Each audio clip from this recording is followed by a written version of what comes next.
देख रहे हैं जीबीएन एक्सप्रेस न्यूज। आज गांव रनहरा में चल रहे सांकेतिक धरने व उपवास के 18वें दिन समाजवादी पार्टी का एक प्रतिनिधिमंडल जिलाध्यक्ष सुधीर भाटी व नरेंद्र नागर पूर्व प्रत्याशी जेवर विधानसभा के नेतृत्व में किसानों के बीच पहुंचा व अपना समर्थन किसानों के आंदोलन को दिया तथा आश्वासन दिया कि किसानों के साथ हो रहे अत्याचार की आवाज को प्रदेश की विधानसभा व दिल्ली की लोकसभा में उठाने का काम करेगी। वह आवश्यकता पड़ने पर सड़क पर भी आंदोलन करेगी। आज धरने पर गांव थोड़ा व बनवारीपुर के किसान भी बड़ी संख्या में धरने पर उपस्थित हुए। वह अपना समर्थन व्यक्त करते हुए कहा कि ये लड़ाई अब केवल रनहरा की नहीं बल्कि पूरे क्षेत्र की है और पूरा क्षेत्र रनहरा का हर प्रकार से सहयोग करेगा। इसी क्रम में धरने के विषय में निर्णय लिया गया कि गूंगे बहरे प्रशासन को जगाने के लिए धरना जारी रहेगा व अगले बुधवार 4 सितंबर को एक क्षेत्र की पंचायत की जाएगी जिसमें आगे के बड़े आंदोलन का निर्णय लिया जाएगा। यहाँ पर जीबीएन एक्सप्रेस की टीम इस वक्त मौजूद है। जीबीएन एक्सप्रेस न्यूज के संवाददाता गुल हसन जायसवाल ने वहां के सारे किसानों से बातचीत की है। किसानों के सवाल और मुद्दों को आप लोग यहाँ पर सुन सकते हैं, जहां पर हमारे संवाददाता ने उनसे कुछ अहम बातचीत की है। नमस्कार, गौतम बुद्ध नगर, आप देख रहे हैं जीबीएन एक्सप्रेस न्यूज और मैं आपके साथ गुल हसन जायसवाल। आज हम आए हैं गांव रनहरा के अंदर, जहां पर आए दिन पंचायत होती रहती है विस्थापन को लेकर के, जमीन अधिग्रहण लेकर के।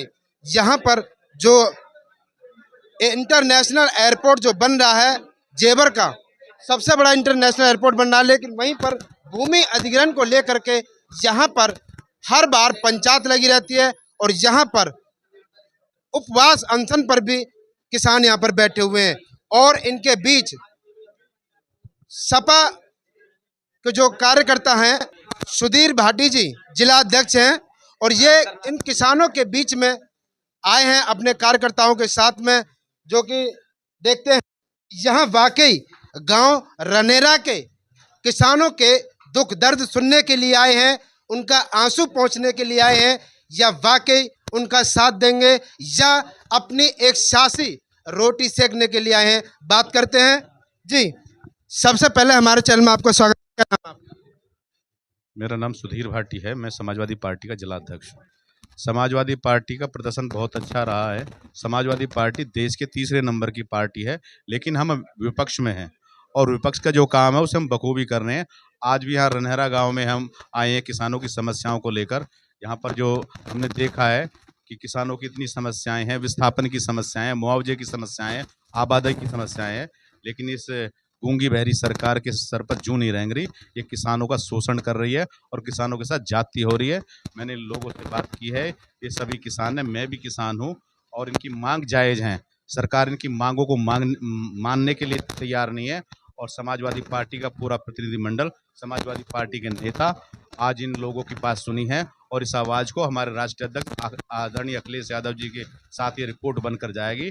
मैं 100% आपकी बात से सहमत हूँ। मैं ये आश्वस्त कर रहा हूँ कि अखिलेश जी ने पहले भी जो विधानसभा में किसान नोडल प्राधिकरण में किसान करने को बैठे थे तो जेल भेजे गए थे, उनकी बात को भी विधानसभा में उठाया था और मैं 100% में आश्वस्त हूँ कि इस बार भी इनकी समस्याओं को लोकसभा में उठाया जाएगा। आपका क्या कहना है भाटी जी? यहाँ पर सुनील भाटी जी हैं देवता से, तो बात करते हैं क्या कहना है आपकी? जिस तरह से गाँव रनहरा के अंदर अनशन उपवास अनशन जो लगा हुआ है, 18 दिन से लोग बैठे हुए हैं और पता नहीं कितने दिन और चलेगा और अभी तक कोई सक्षम अधिकारी भी नहीं आए उनकी बात करने के लिए, लेकिन आज आए हैं। क्या कहना? मैं पूरी तरह किसानों के साथ हूँ और अधिकारियों से वार्ता की जाएगी। क्यों नहीं आए भाई? कैसे कुछ जाएंगे बुलडोजर लेके? आइएगा, हम स्वागत में खड़े हैं। आगे हम बुलडोजर के सामने खड़े होंगे और विपक्ष में इस मुद्दे को उठाएंगे। धन्यवाद। गांव नरेगा के अंदर कभी कोई बिजली भी चोरी कर लेता है किसान, छोटी मोटी, जहां गांव उठ रहा है और दूसरी जगह बसेगा, वहां भी अगर छोटी मोटी चोरी कर भी ली, भाई उसका विस्थापन कर रहे हो गांव का, लेकिन उन पर मुकदमे कर रहे हो या उनकी मांगों को नहीं मान रहे हैं, क्या कारण? ये तो गांव को उजाड़ने का काम कर रही है सरकार, इसमें बनाने का कहाँ काम कर रही है? किसी भी झूठे मुकदमे में लोगों को फंसाकर केवल दमनकारी नीति इन लोगों की चल रही है, जिससे दबा के, डरा के, धमका के इनसे गांव खाली करा लिया जाए, और कोई उद्देश्य इनका आप जो ये बीच में आए हो, केवल रनेरा गांव की लड़ाई को लेकर के या पूरे क्षेत्र के विकास को लेकर के उनके किसानों के साथ कंधे से कंधे मिलाकर के लड़ाई लड़ोगे? किसानों के साथ कंधे से कंधा मिलाकर लड़ाई लड़ेंगे और लड़ भी रहे हैं और लड़ते रहेंगे। ऐसा तो नहीं कि बहुत से नेता आते हैं और अपनी राजनीतिक रोटी गर्म करते हैं और चले जाते हैं। यहाँ के किसान बता देंगे कि हम कितनी रोटियां सेकते हैं। रोटियां सेकने वाला अपने घर बैठा है, वोट ले लेता है और अपने घर रहता है। हम लोग जमीन पर काम करते हैं। समाजवादी लोग दिनों रात मेहनत करते हैं और समाजवादी लोग वो लोग हैं जो हमेशा दबे कुचले, पीड़ित, शोषित, वंचित किसान सबकी मदद करते हैं। और यहाँ के जो जितने भी किसान हैं, आप किसी से पूछ लो, अगर समाजवादी आ रहे हो जब याद किया है और जैसे जैसे हमको मालूम होता है हर तरीके से सोटा लाठी डंडा से सब गेल रहे हैं, पीछे हटने वाले ना हो भैया। जी, क्या नाम है आपका? मेरा नाम पूर्व सैनिक सूबेदार अशोक कुमार। आप इसी गांव के बाशिंदा हो? जी जी, रनेरा गांव से ही हैं हम। आप पूर्व सैनिक भी रहे हो, आखिर क्यों ये सरकार और ये जो प्रशासन है ये आपकी मांगों को क्यों नहीं स्वीकार कर रहा? भाई ये गवर्नमेंट की जो इंफ्रास्ट्रक्चर होता है, गवर्नमेंट की जो डेफिनेशन है to the people, by the people, for the people, उस सिद्धांत पे खरी नहीं उतर रही है। और अपनी कोई मतलब जो है इनकी जो एसओपी है उसमें कोई ट्रांसपेरेंसी नहीं है। पब्लिक इनके छल नीति से बचना चाहती है। जब तक अपनी ये नीयत मतलब क्लियर नहीं कर लेते तब तक इनका विरोध होता रहेगा। आखिर हमारे खास करके उत्तर प्रदेश और गौतम बुद्ध नगर का किसान को कब राहत मिलेगी? इसके साथ जो शोषण होता है ये कब खत्म होगा?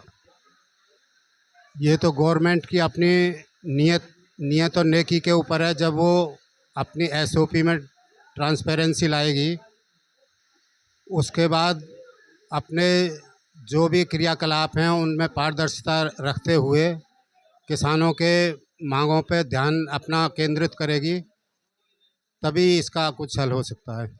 जी, जिस तरीक़ा से गांव नरेला के अंदर जो है 18 दिन से अनशन उपवास चल रहा है, या आगे और बढ़ाया जाएगा या अगली रणनीति क्या है आप? मैं सबसे पहले गांव की तरफ से आपका धन्यवाद करना चाहता हूं।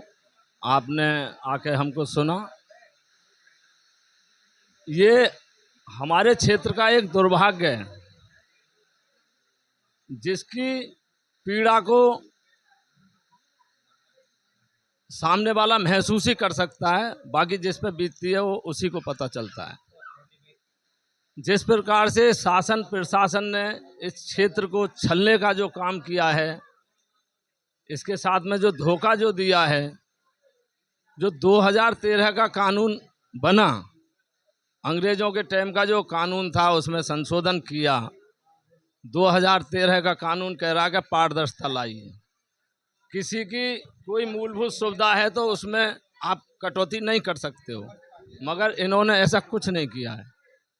2013 की बात बोलें तो कानून की है तो इनने धज्जियाँ उड़ा दी हैं। ये सामने बैठ के वार्ता कर लें, अगर एक भी बात का जवाब नहीं दे पाएंगे। हर प्रकार से शोषण किया है। इस वजह से गांव वालों ने एक निर्णय लिया, पंचायत ने निर्णय लिया, आत्माओं ने निर्णय लिया कि भाई एक संकेत देने के लिए, एक खाली संकेत मात्र है। अभी हमारे भाई ने बोला था कि ये संकेत के साथ साथ में हम एक अभ्यास भी कर रहे हैं, तो ये अभ्यास भी है कि हो सकता है हमको आगे तक बढ़ना पड़ जाए, तो इसलिए हम अपनी पूरी तैयारी कर रहे हैं। और ये आपके माध्यम से हम एक बात और बताना चाह रहे हैं, शासन प्रशासन कान खोल के सुन ले। अगर इनने अपनी R&R पॉलिसी को अगर सही से नहीं किया, किसानों के हित में नहीं किया, तो ये इनका जहाज का जो सपना रह जाएगा।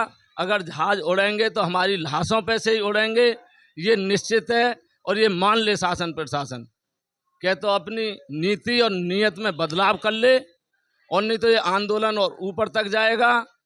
और जब भी किसान को किसी ने भी छेड़ा है या उसको सताया है, तो सरकार आप देख लो, सरकार ही धरती पर नहीं रही है, वो चली गई हैं। और ये हम कहना चाहते हैं आपके माध्यम से, शासन प्रशासन इस चीज़ को बिल्कुल कर ले, चाहे हमको साल 2 साल ये घुमाने का जो काम कर रहे हैं 10 साल भी अगर ये घुमाएंगे तो हम अपनी जगह पे बैठे, हमको कोई नहीं। हमारे बड़े बूढ़े भी यहाँ पे 1200 साल पुराना गांव है। अब सबसे पहले हमारे चैनल में आपका स्वागत है। क्या नाम है आपका? ब्रिजपाल नाम है।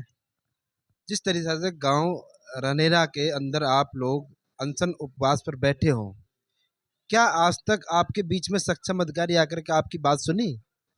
बात तो पहले ही बहुत सुन चुका है, अब क्या सुनेगा आके। आप अनशन उपवास पर बैठे हुए हो, आपके भूख के बारे में हालचाल वगैरह लिया नहीं लिया? अभी तो ये संदेश आया कि हम पे कोई फर्क नहीं पड़ रहा, बैठे रहो चौक में। तो हमारा भी ये संदेश है, आप पहुंचा देना कि हम पे भी कोई फर्क नहीं पड़ रहा। अपने चौक में बैठे हैं, अपने घर में बैठे हैं। जब जरूरत पड़े तो आना यहाँ पे, नहीं तो मत आना। और जो खुले खुले कर रहा है ना कि हाँ इन्हीं लोगों को उठा के अपना काम चला लेना, फिर हमसे आगे मत कहना, ठीक है, कि भाई तुम भी दे दो। फिर हम अपनी शर्त नहीं बनाएंगे, ये मांग नहीं बनाएंगे केवल, और जो हमें ज़रूरत होगी वो आगे बात करेंगे। अब ये मांगों पे केवल संतुष्ट नहीं रहेंगे। अगर प्रशासन का यही रवैया रहता है, टाल मटोल वाला, अनदेखा वाला, तो हम स्पष्ट चेतावनी देते हैं, जो लोग संतुष्ट हैं उन्हीं को वो उठाए, फिर जो मांग कर रहे हैं फिर उनको उठाए ना।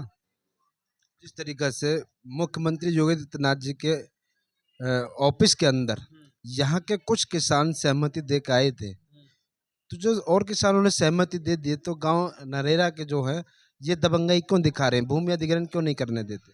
पहली बात तो मैं स्पष्ट कर दूं, ज़्यादा मैं किसी को कहना नहीं चाहता। सब पता है कि कौन वहाँ में किसान था, कौन बेकिसान था, कौन रोही रनेरा का था, कौन थोरे का था, कौन बंकापुर का था और कौन कलूपरा का था, ठीक है। उसमें 50% भी प्रभावित किसान नहीं थे, ठीक है। और जो भी थे गांव के, वो थे जो हर वक्त आगे पीछे होते हैं लोग, आपको पता है उनको क्या कहते हैं, ठीक है, वो लोग थे।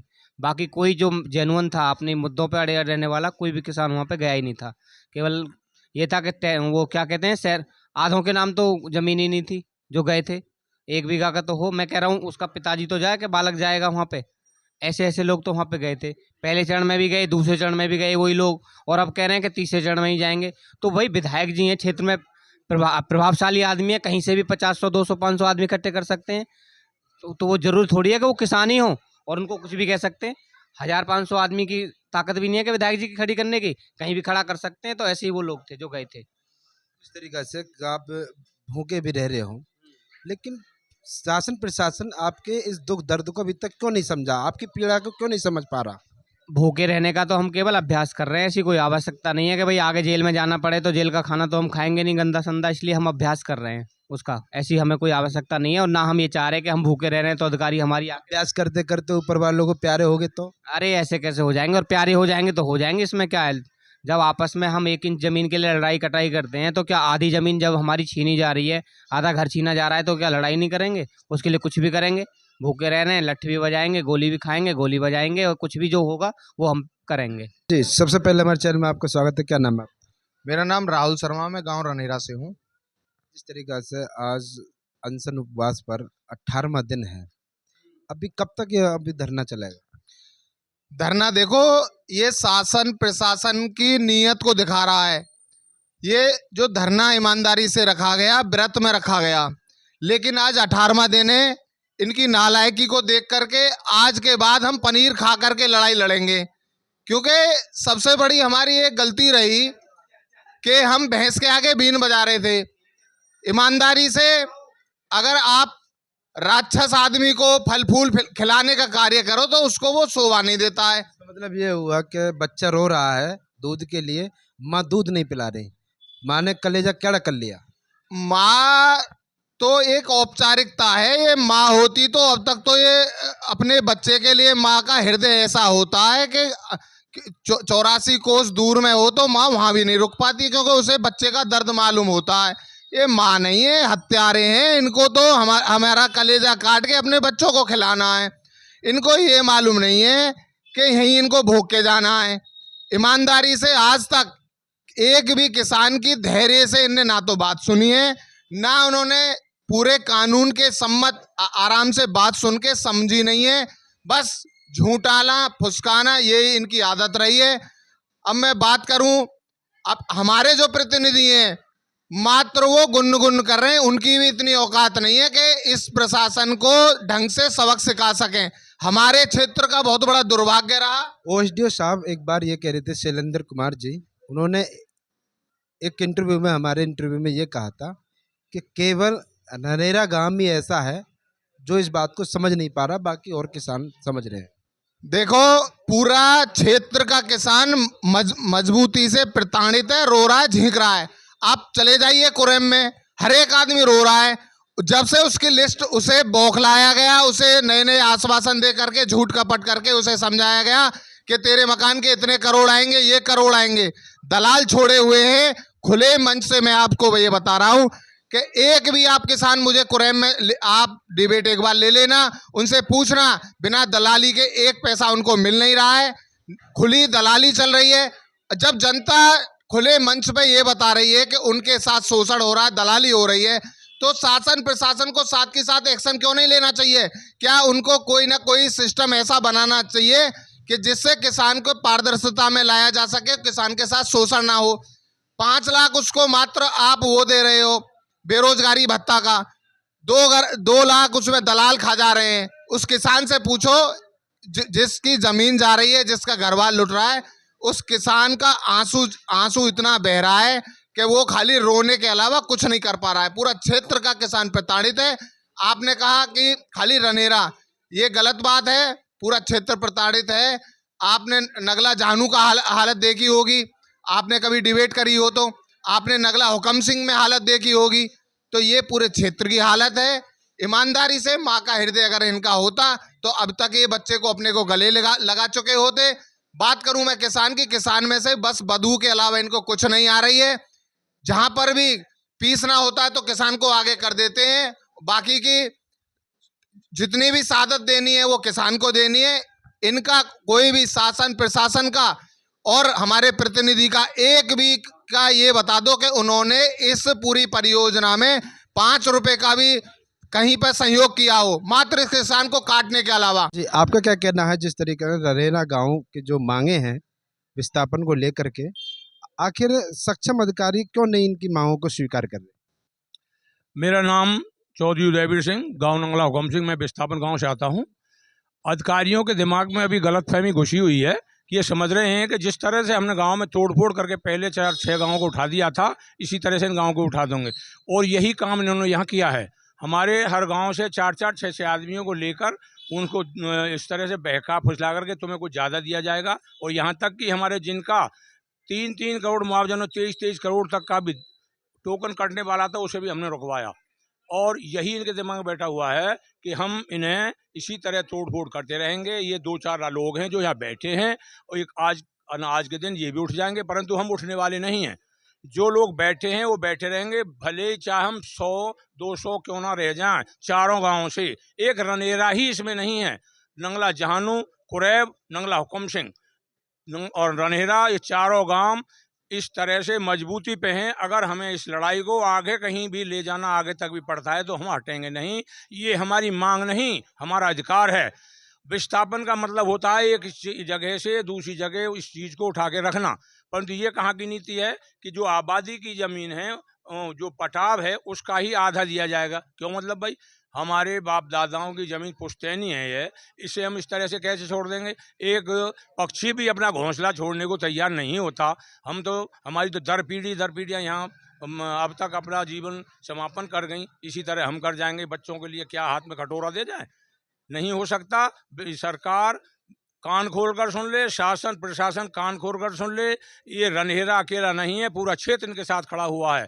इसी के साथ मैं आपको धन्यवाद दूंगा कि आपने यहाँ आकर हमारी बातें सुनी और इन्हें आगे सरकार तक पहुँचाएंगे। जी, जिस तरीक़ा से गांव नरेगा के जो किसान यहाँ पर बैठे हुए हैं अनशन उपवास पर, और सपा के भी कुछ कार्यकर्ता भी आए हैं, क्या कहना है? कहना ये है कि रनहेरा हमारा पुश्तैनी गांव है। विरासत में हमें ज़मीन मिली है या किसी ने वो ज़मीन अपनी मेहनत करके बढ़ाई है, तो उसको भाई पत्रकार महोदय, उसको फ्री में तो नहीं दिया जा सकता है। उसको 2,000 और 3,000 में दे करके और ये 1 लाख रुपए पर मीटर में बेचते हैं, इस तरीके से तो नहीं दिया जा सकता। रह जाती है बात ये कि मैं रनहेरा गांव के किसानों से भी ये गुजारिश करूंगा कि जब तक उनकी सभी समस्याओं का हल ना हो जाए, जब तक अपने घरुआओं को ना छोड़ दें, अपने पोजेशन को ना छोड़ दें, क्योंकि ये इनके यहाँ दलाल लगे हुए हैं। और ये जो तुम आपकी अथॉरिटी है ना, ये खुद सबसे बड़ी दलाल है, दलाली करती है, 3,000 में लेती है, 73,000 में देती है। तो ये क्या है? दलाली नहीं है, सरकारी दलाल हैं। आप जानते हैं ना, सरकारी गुंडे जैसे बोलते हैं, ये सरकारी गुंडे हैं, सरकारी लुटेरे हैं। तो इस तरीके से और क्या कहना चाहते हैं, किस विषय पे पूछना चाहते हैं आप? क्या कारण है जो अभी तक 2 साल से आपका जो धरना चल रहा है, मांगे चल रही हैं, लेकिन अभी तक अधिकारियों ने, सक्षम अधिकारी आकर के आपकी मांगों को स्वीकार नहीं किया है, क्या कारण है? देखिए, अधिकारी बहुत माइंडेड होता है, बड़ा दिमागी होता है, उसे इसी बात के लिए पढ़ाया जाता है। वो जिस गांव का अधिग्रहण करता है, उस गांव में वो अपने दलाल छोड़ता है और उस गांव के फैक्टर करता है, उसके टुकड़े करता है, उसमें अपने ऐसे लोग छोड़ता है जो हर तीसरा आदमी उसके खिलाफ बोलने लगे। इसलिए 10 आदमी ये कह रहे हैं कि भाई हमारा काम यूँ होना चाहिए, लेकिन वो जो विरोधी आदमी हैं, जो प्रशासन ने भेजे हैं अपने एजेंट बना करके, वो ये कहते हैं कि नहीं होना चाहिए। ये है, यही कारण है कि 2 साल से नहीं हुआ। अब इनमें यूनिटी बढ़ती जा रही है, हो सकता है कि और ज़्यादा बढ़े, और राजनीतिक संरक्षण और विपक्ष का अगर इन्हें समर्थन मिलता है कायदे से, तो ये इनकी भी समस्याओं का समाधान होगा और सॉल्व भी होंगी। आ जाइए, आगे को आ जाइए।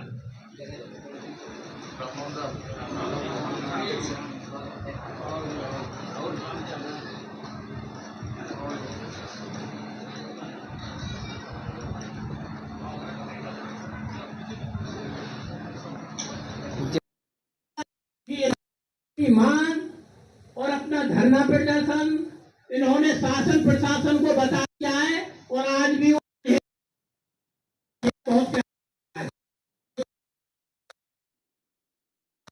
हिम्मत हौसले है। हमें ना तो किसी पार्टी से कोई डर है, ना किसी दल से कोई डर है। हम खुद किसान की मांगों के लिए भी हमें संघर्ष करना पड़ रहा है, ये बड़े दुख की बात है। आज भी देखिए, और बिक रही थी तो मेरी आज जरूरत है 1 बीघा की, तो 1 बीघा में बेचता ना, क्या मेरी सबरी बिक जाती? अगर मेरे पास 1 बीघा और बचती तो वो तो आगे बढ़ता के नहीं बढ़ता रे। लेकिन इन बेईमानों ने सबका सौदा मजबूरी का फायदा उठाकर कर दिया। कुछ लोग थे भी लड़ने वाले, वो भी निराशा में आकर नहीं लड़े। उसमें कानून का भय दिखाया गया कि भाई इतने % की सहमति हो गई, अब 30% को कोई पूछने वाला नहीं है। बुलडोजर का पूरा खौफ बैठाया गया, उस तरह से पूरे क्षेत्र का सफाया दाऊजी हो गया। इसके बाद 20% पर भी बात करेंगे, और जो भी हमारे, अभी तो हमने बहुत सीमित मांग रखी है। हम नहीं चाहते कि कोई बड़ा प्रोजेक्ट है, इस पर कोई दाग लगे या कोई क्षेत्र विवाद बने। मेरी मदर केशवती भाटी ब्लॉक में रही, राजनीतिक परिवार, शुरू से राजनीतिक परिवार रहा मेरा घर। जी जी, सभी लोग जानते होंगे माता का इतना मुआवजा। अब आप जमीन में आगे पता चलती है कि 2800 दे रहे हैं, भाई आप 5,000 तो दे रहे हो नोएडा पे, 3500 दे रहे हो ग्रेटर नोएडा, आप यहाँ 2800 क्यों दे रहे हो? एक जिले में 3 मुआवजे क्यों? आप बात करेंगे जी, एक जगह बुलंदशहर विकास प्राधिकरण में काम कर रहा, एक जगह 5 अथॉरिटी एक जिले में काम कर रही है, क्यों 5 रेट क्यों? आप एक ही बात रखो भाई, हमारा एक रेट करो, जो नोएडा में दे रहे वो यहाँ दो। नोएडा में कहीं हमसा लगे कोई लोगों, अपनी मांग रखो, आपके साथ तन मन धन हर तरह आपके साथ हूं। जहां मेरी जरूरत पड़े ईट से ईट आपके साथ बजाऊंगा, आप कभी जहां बुलाओ, जहां भी जरूरत पड़े, जैसी भी आप नोएडा के हो, नोएडा ग्रेटर नोएडा के हो, यमुना अथॉरिटी पे धरने की बात करो, यमुना अथॉरिटी पे जिस दिन रखो, आप भी आना 1000-2000 लेके, 10-5 लेके खड़ा मिलूंगा आगे। मैं मजबूत परिवार से हूँ, राजनीति करते आए, राजनीति करता हूँ। बीजेपी जिला पंचायत सदस्य में जिले में जो जीता हूँ, सबसे बड़ी वोट को जीता, निर्दलीय जीता। मैं किसी पार्टी से नहीं जीता था, मैं उसके बाद में समाजवादी पार्टी में आ गया। आज मैं समाजवादी का सिपाही हूँ, समाजवादी के साथ हूँ और सबसे पहले मैं किसान के साथ हूँ। मुझे लोगों ने निर्दलीय भी वोट दी थी कि जिले में सबसे बड़ी वोटों से मुझे जिताया। तो मैं किसान का काम करता हूँ। मैं जो बिजली की बात करते हो, बिजली में दिन में छापे घेरते हैं, क्यों घेर रहा है इसमें जो मीटर ना कौन सी चोरी कर ली, थोड़ी बहुत अगर इसने बिजली भी चला ली के लिए 1 लाख रुपए दंड, क्या बात दंड भैया। 3-4 चीज चोरी ना मानता, ये तो रेत की नहर में से निकाल के बेचारे गरीब आदमी बाहर बेच जाते हैं, कौन सी डकैती कर ली भाई रेत की। आप बात कर रहे बिजली की, कौन सी चोरी कर ली। जो फैक्ट्री वाले चोरी करने 10-10 लाख 20-20 लाख की, उनके यहाँ चोरी का छापा नहीं पड़ेगा, उनके यहाँ 10-20 हजार रुपए लेके चुप चले आएंगे। बात करेंगे किसान से बात करेंगे 5,000 दे दे। और क्या पीड़ा है, पीड़ा सबको पता है, हमें भी पीड़ा पता है। मिलकर आएंगे। उसी क्रम में जो मेरे साथ मेरे पार्टी के नेता आए हुए हैं, भाई नरेंद्र नागर जी, सुनील भाटी जी हैं, भाई राजेश रोही हैं, नवाब कुरैशी जी हैं, लोकेश चंद मेहता जी हैं, प्रवीण भाटी जी हैं, मोहित नागर है, हुकुम सिंह भारती हैं, भाई गजेंद्र यादव जी हैं, रामनरेश चौधरी जी हैं। हमारी पार्टी के बहुत ही वरिष्ठ नेता इंद्रपाल छोकर जी हैं, इनकी अध्यक्षता में ये काम हो रहा है। आप सब ग्रामवासी, मेरे बड़े बुजुर्ग, नौजवान साथी, माताएं, बहनें, साथियों, मैं इस पार्टी का जिले का अध्यक्ष हूं, लेकिन मैं एक किसान का बेटा पहले हूं। मेरा भी पड़ोस में ही गांव है, दादरी में जीटी रोड पे पड़ता है, मैं भी वहां का रहने वाला हूं। मेरी जमीन है, मेरे बाप दादाओं की जमीन है, मैं भी किसान का बेटा हूं। तो किसान की जो पीड़ा है मैं उसको भली भांति समझ सकता हूं, लेकिन आज के समय में यहां पर सर गिने जाते हैं। इस बात को हम जितनी जल्दी की समझ जाएंगे, कई बार क्योंकि मैं हर पूरे जिले में धरने चल रहे हैं, मैं हर जिले में जाता हूं, हर धरने में जाता हूं, कई बार एक समस्या उत्पन्न हो जाती है कि भाई राजनीति की बात मत करें। भाई राजनीति की बात नहीं करेंगे तो समाधान कैसे होगा। आज की डेट में लोकतंत्र है, यहाँ पर जो वोटों की गिनती होती है, अगर आपकी वोट आपने नहीं की, अब कोई वोट का समय तो है नहीं, लेकिन ये बात कहनी भी जरूरी है कि जिसे हमने चुना, जिसे हमने सब कुछ दिया अपने विश्वास पर, आज वो हमारे विश्वास पे खरा नहीं उतरा, तो अगर सरकार से हमारी मांगे नहीं मनवा सकता तो हमारे बीच में होना चाहिए था जनप्रतिनिधि। वो ऐसा होता है, चाहे वो हमारी मांगे मनवाता नहीं मनवाता, लेकिन आज हमारे बीच में होता तो हम उसको मान जाते कि हाँ, हमने जो नेता चुना है, हमने जो प्रतिनिधि चुना है, वो सही चुना है। क्योंकि यहां से निकलते ही बहुत लोग मिलेंगे और ये समाजवादी पार्टी के लोग आए हैं और राजनीति करके चले गए, ये भी आपको सुनने को मिलेगा। बहुत लोग ये कहेंगे कि पहली सरकार ने क्यों नहीं किया। अरे 8 साल आपको सरकार में हो गया, पहले अगर गलत हो गया तो आप इसको सही कर क्यों नहीं करते। मैं अपने नेता को धन्यवाद देना चाहूंगा, क्योंकि जब ग्रेटर नोएडा को पैसे की जरूरत होती है, आंखों में आंखें डालकर मुख्यमंत्री जी के ये कहा था कि आप किसानों को क्यों पैसा नहीं देते, क्यों नहीं देते। जब 1 लाख रुपए गज में आप बिल्डरों को दे रहे हैं तो किसानों को देने में क्या आपकी दिक्कत हो रही है। ये हमारे नेता में संसद में कहा था, ये आप सब लोगों ने देख लिया होगा। तो अखिलेश यादव जी का विजन किसान के लिए है। जब भी किसान की बात होती है तो सबसे पहले यही हो जाता है कि गौतम बुद्ध नगर की जब भी किसान की आज सबसे अभी मेरे को नहीं कहना चाहिए कि जिस हिसाब से ईस्ट इंडिया कंपनी ने इंडिया के ऊपर किया था ना, वो एक प्रशासन कर रहा है। ये पहले 4-5 गांव तोड़े इसने, 4-5 पे बीत रही है, 6 टुकड़ा।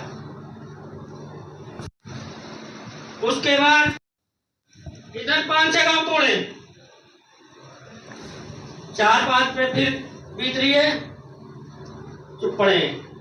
लेकिन मैं जो भी रनेरा के युवा जन खड़े हुए हैं उनका बहुत आभारी हूं कि इन्होंने इस तरफ कदम उठाया।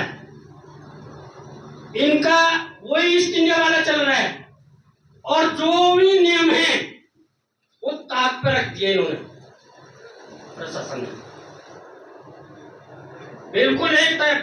अगर आप मैच करके देखोगे ना 2013 का रेगुलेशन निकाल के, तो उसमें से आपके पास कुछ भी नहीं है। अगर आप सब मुआवजा लेके यहां से निकल जाते हो, अगली पीढ़ी के लिए तुम्हारे पास खाने के लिए नहीं है। बिगाड़ दी। ये हमारे क्षेत्र का बहुत अच्छा विकास करेंगे। देखिए आपको बता दें, 2013 में जब कानून बना, तो कानून बनने के बाद में जब लागू हुआ तो इन्होंने अलग अलग बातें लोकसभा में उठाई कि इसमें और भी अच्छे संशोधन हो सकते थे। अभी बृहस्पति भाई बता रहे, लेकिन कोई संशोधन नहीं करा, केवल उसे तोड़ने का काम करा, कमजोर करने का ही लोगों ने काम करा। और आपको बता दें 2015 में जब समाजवादी सरकार थी, तो आदरणीय राजचंद्र जी ने एक समिति बनाई और उस समिति का अध्यक्ष हमारे कैबिनेट मंत्री थे राजेंद्र चौधरी जी, उनको अध्यक्ष बनाया और उनकी अध्यक्षता में यहाँ का मुआवजा भी बढ़ा और 10% प्लॉट केवल ये यमुना प्राधिकरण में ये सबसे पहले स्टार्ट हुए जो समिति ने, और 45 का नोएडा का हुआ। ये हुआ कि जो सीओ थे उन्होंने एक शर्त लगा दी कि हमारे पास जमीन बहुत है, हम इसमें इनको 10% प्लॉट देंगे। तो वो 1895 का जो रेट यहाँ चलता रहा, 7% उसमें प्लॉट ये देते रहे। लेकिन जब एयरपोर्ट की बात आई तो वही प्राधिकरण, वही जिला, वही ब्लॉक, वही तहसील, सारी चीज वही, लेकिन रेटों में थोड़ा सा डिफरेंस कर दिया, केवल किसान को गुमराह कर माइनस हुआ। और 2300 रुपए में, उसमें भी 2300 रुपए में 500 रुपए आपको खैरात में दिए सरकार ने, ये कहकर कि हम सरकार की तरफ से आपको दे रहे हैं, जबकि 1895 यहाँ का रेट था। हमने उनसे कहा भाई 2500 का रेट तो यहाँ पे ऑलरेडी पहले था, अब 2500 से ऊपर आप बढ़ने की बात करो, नीचे घटने की नहीं। क्योंकि सबसे पहले जो आंदोलन यहाँ चला वो ज्ञानकपुर में हमने वहां स्टार्ट किया था। वहां पे रात को धमकाया गया उन लोगों को, उनको भगाया भी गया, लेकिन हम वहां अड़के रहे और वो धरना चला। मैंने पद यात्रा भी इस क्षेत्र में निकाली। आदरणीय सुरेंद्र नागर जी जब समाजवादी में ही थे, उनको साथ लेके पूरे क्षेत्र में पद यात्रा निकाली और लोगों को जागरूक किया कि जो सो रहे हो ये जाग जाओ, वरना एक एक करके ये फेस बनाएंगे। पहला फेस ये 5 गांव ले लिए। आज देखिए रोही में एक दिन में गया, मन भर आया, कोई बुजुर्ग रोही में नजर नहीं आया। क्योंकि जब उनका घर छूटा तो उनके मन में जो पीड़ा हुई वो ज्यादा। बातें यहाँ पे हुई हैं और जो सपा के कार्यकर्ता कंधे से कंधे मिला करके यहाँ किसानों का साथ देंगे। जो किसान यहाँ पीड़ित हैं, भूमि अधिग्रहण करने के उसके फेज नंबर 2 में जो प्रशासन ने, जो शासन अधिकारियों ने यहाँ पर इनके साथ जो खेल खेला है, लेकिन अभी तक इन किसानों के समझ में ये बात नहीं आई है कि आखिर ये अधिकारी क्या कर रहे हैं। अधिकारियों के भी दिमाग में ये बात नहीं बैठी है कि ये किसानों को, भोला भाल किसानों को जो बहलाना चाहिए, उनके आंसू पहुंचना चाहिए, वहीं प्रशासन उनको रुलाने का काम कर रहा है। तो बने रहिए जीवन एस्पिरेंट न्यूज़ के साथ, लाइक करें, कमेंट करें। मैं आपके साथ गुलशन जायसवाल, नोएडा।